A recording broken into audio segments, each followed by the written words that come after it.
Report Malaysia से आ रही है, जहां पर एयरफोर्स का फाइटर जेट क्रैश हुआ है। टेक ऑफ के साथ ही F-18 hornet fighter jet crash हुआ है।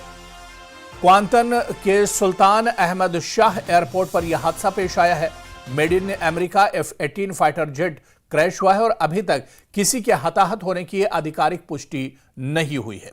और हादसे की तस्वीर हम आपको दिखा रहे हैं। दरअसल ये मलेशिया की तस्वीरें हैं, जहां पर मलेशिया एयरफोर्स का फाइटर जेट क्रैश हुआ है। और टेक ऑफ के फौरन बाद ये आप देखिए, जैसे ही प्लेन टेक ऑफ करता है, उड़ान भरता है, उसके बाद ही F-18 hornet fighter jet crash हो जाता है।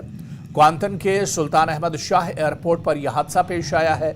Made in America F-18 fighter jet crash हुआ है और अभी तक किसी के हताहत होने की ऑफिशियल जानकारी नहीं मिली है। तो ये तस्वीरें भी देखी जा सकती हैं।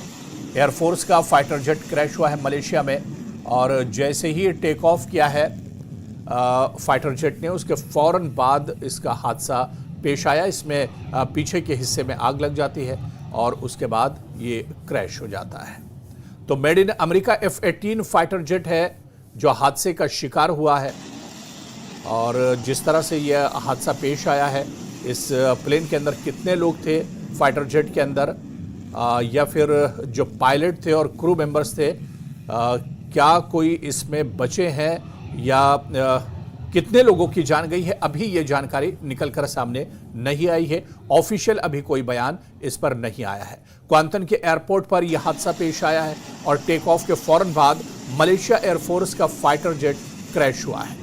तो एक और फाइटर जेट हादसे का शिकार हुआ है और उसकी तस्वीरें भी हम आपको दिखा रहे हैं, किस तरह से टेक ऑफ के फौरन बाद इसमें आग लग जाती है और कुछ देर उड़ने के बाद ये हवा में ही क्रैश हो जाता है।